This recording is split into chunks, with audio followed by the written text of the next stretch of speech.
শুভ সকাল। আজকে ওই বাড়ির থেকে একটু তাড়াতাড়ি বেরিয়েছি।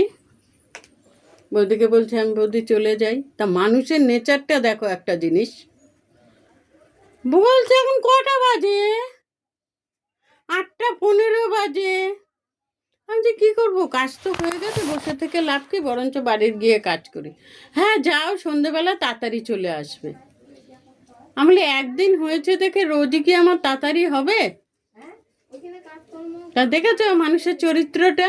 আমি যতই লোকের জন্য ভালো করি, আমার জন্য কেউ ভালো করনে বালা না, বুঝেছো?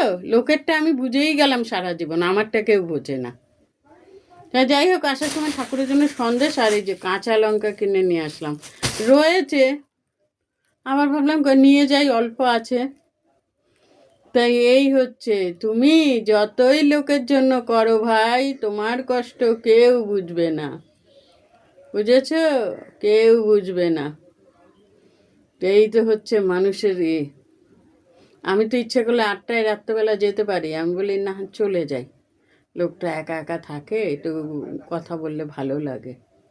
তা ওনার বউ এই বলছে, বুঝলে? কি বলবো মানুষকে, মানুষেরটা বুঝলে হবে না, মানুষেরও তো আমারটা বুঝতে হবে। সে তারা কেন বুঝবে? যাক গিয়ে, এই এলাম বাড়িতে, কিছু কাজকর্ম এবার আছে করি। পূর্ণিমা নাকি 11টায় লাগবে, সন্ধেবেলা ভালোভাবে পুজো দেবো। এখন এমনি পুজো তো করবো না, এমনি একটু পুজো টুজো করি। মানুষ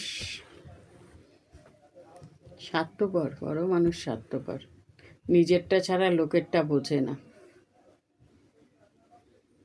যাকে রাখি তাহলে, অন্য কোনো ভিডিওতে আসি।